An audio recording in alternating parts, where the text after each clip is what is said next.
तेरी बुलंदी के सितारों को तोड़कर ऐ आसमां, तेरी बुलंदी के सितारों को तोड़कर ऐ आसमां, जरा देखना एक दिन इन्हें हम अपने कंधे पर सजा लेंगे। ऐसे ही पुलिस के अभ्यर्थी अपने सपने को संजोए हुए हैं। आगे हम लोग चलते हैं, हिंदी के अंतर्गत हम लोग प्रश्न देखते हैं। पहला प्रश्न है, भारतीय संविधान के किस अनुच्छेद में उच्चतम न्यायालय और उच्च न्यायालयों की कार्यवाहियों में प्रयुक्त भाषा के संबंध में उल्लेख है? यानी कह रहा है कि भारतीय संविधान के किस अनुच्छेद में हाई कोर्ट और सुप्रीम कोर्ट और हाई कोर्ट की जो कार्यवाही भाषा है, यानी अंग्रेजी भाषा जो यूज की जाती है, वो संविधान की किस अनुच्छेद में उसका वर्णन है, ये पूछ रहा है।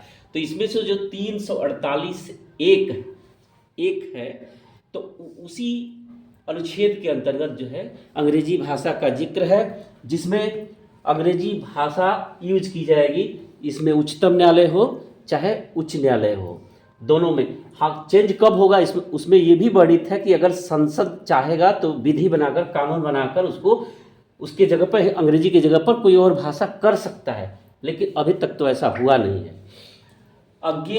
अगला प्रश्न है, अज्ञेयकृत यानी अज्ञेय द्वारा रचित कितनी नावों में कितनी बार के लिए कौन सा पुरस्कार प्राप्त हुआ है? मूर्ति देवी पुरस्कार, व्यास सम्मान, ज्ञानपीठ पुरस्कार, साहित्य अकादमी पुरस्कार। इसमें ऑप्शन सी सही होगा। अज्ञेय को कितनी नावों में कितनी बार रचना के लिए ज्ञानपीठ पुरस्कार सन 1978 में मिला है। सन 1978 में इनको मिला है, और 2022 का यह पुरस्कार, 2022 में यह पुरस्कार दामोदर मोजी को कोंकणी भाषा के लिए मिला है। 1978 में ज्ञानपीठ पुरस्कार अज्ञेय को मिला है कितनी नावों में कितनी बार के लिए, और 2022 में दामोदर मोजी को कोंकणी भाषा के लिए यह ज्ञानपीठ पुरस्कार मिला है। अगले प्रश्न की ओर चलते हम लोग। बहुवचन पत्रिका के प्रकाशक कौन हैं?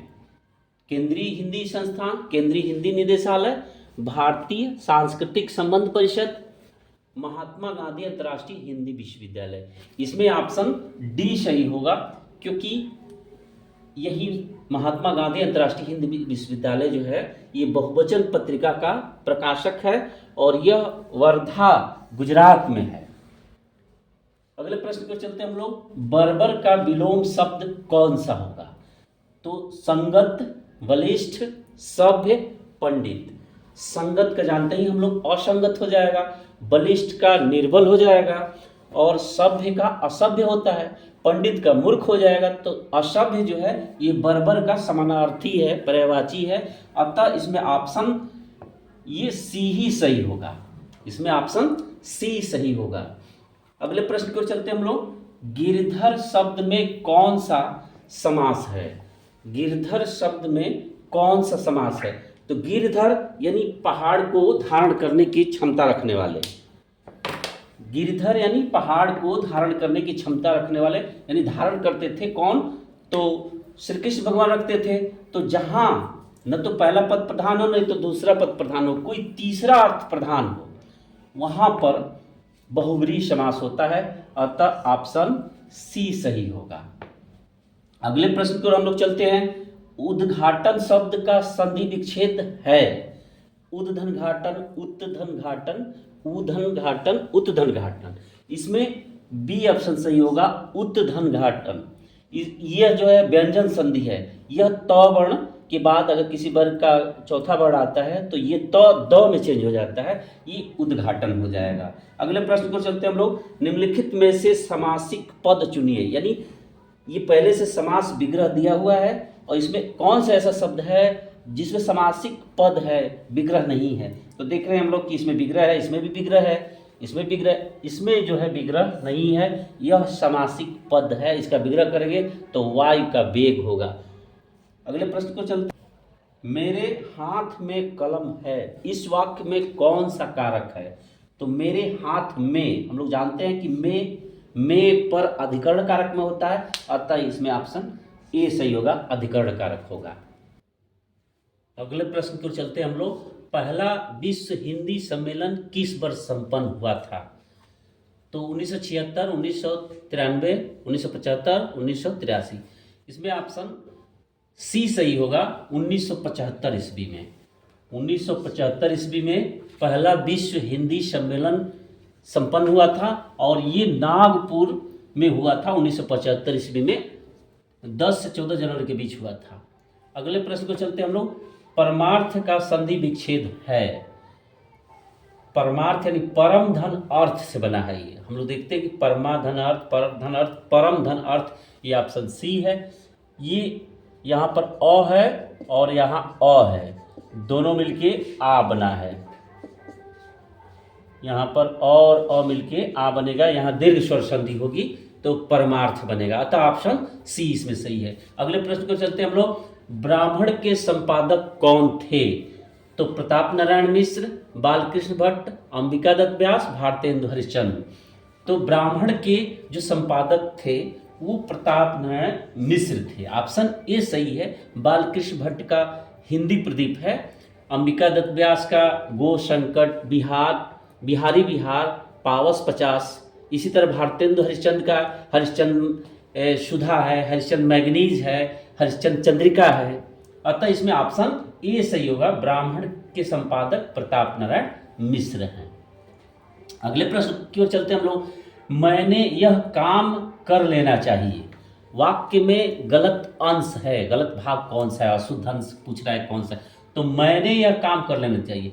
अब मैंने यहाँ तो अशुद्ध लग ही रहा है, यहाँ मुझे होना चाहिए था, तो मुझे यह काम कर लेना चाहिए, तो ऑप्शन ए ही इसमें अशुद्ध है, यानी मैंने अशुद्ध है, तो ऑप्शन ए इसमें टिक लगाएंगे हम लोग।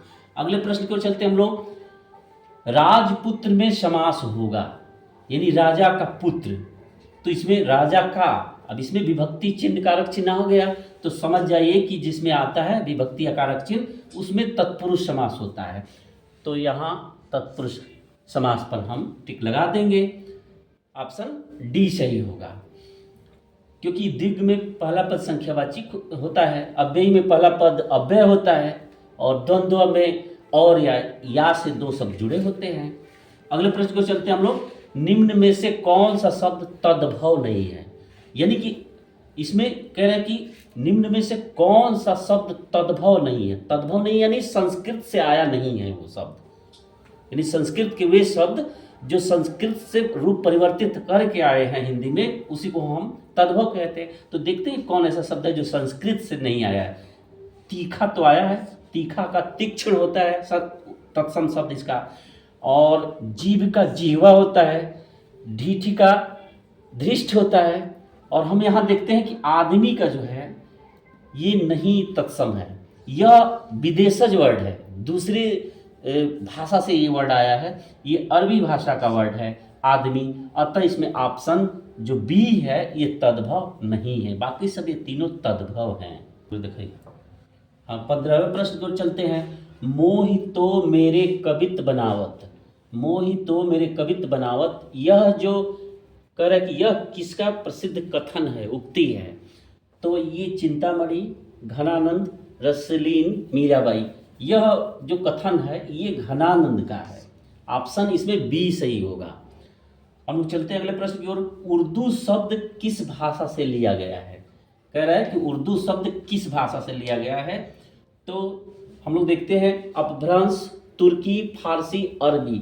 इसमें उर्दू जानते ही आप कि तुर्की भाषा का वर्ड है। तुर्की भाषा के और भी शब्द हैं जैसे कालीन, कैंची, कूली, सौगात, बहादुर, बेगम, तोप आदि अन्य भी शब्द हैं। चलते हैं अगले प्रश्न की ओर। मेरठ, सहारनपुर, बिजनौर किस बोली के क्षेत्र में आते हैं? कह रहा है कि मेरठ, सहारनपुर, बिजनौर में कौन सी बोली मतलब बोली जाती है, तो इसमें हम लोग जानते हैं मेरठ और दिल्ली के जो आसपास है उसमें वो खड़ी बोली बोली जाती है, तो वो खड़ी बोली यानी ये ऑप्शन सी सही होगा इसमें। यह जो है खड़ी बोली पश्चिमी हिंदी वर्ग में शामिल बोली है और इसका विकास सौरसेनी अपभ्रंश से हुआ है, तो इसमें ऑप्शन 17 का सी सही होगा, खड़ी बोली। अगले प्रश्न पर चलते हैं। कहानी नई कहानी किसकी प्रसिद्ध रचना है, कृति है? तो ये रचना जो है कहानी नई कहानी, यह नामवर सिंह की रचना है। अगले प्रश्न को चलते हैं। इनमें से दुख का पर्यायवाची कौन सा नहीं है? यानी ये क्लेश तो दुख का पर्यायवाची है ही, पीड़ा भी है, कष्ट भी है। अब देखते हैं कि मोक्ष नहीं है, तो इसमें ऑप्शन डी सही होगा। यथार्थ, अगले प्रश्न को चलते हैं। यथार्थ शब्द का विलोम कौन सा होगा? यथार्थ मतलब वास्तविक होता है, तो वास्तविक का मतलब इसका विपरीत होना चाहिए। विलोम काल्पनिक, तो हम लोग देखते हैं काल्पनिक तो इसमें है नहीं। इधर उचित है तो उचित का अनुचित होगा, आदर्श का अनादर्श होगा, अनुचित का उचित होगा। और कृत्रिम जो है, कृत्रिम का अर्थ होता है बनावटी और यथार्थ का अर्थ होता है वास्तविक। तो कृत्रिम जो है काल्पनिक का समानार्थी है, पर्यायवाची है। अतः इस ऑप्शन में अगर तीनों में से कोई नहीं है तो इस ए ऑप्शन को हम सही कर सकते हैं। जैसे वास्तविक रूप में यथार्थ का तो काल्पनिक ही होता है, लेकिन कोई नहीं है तो कृत्रिम इसका हो जाएगा। अतः ऑप्शन इसमें ए सही है।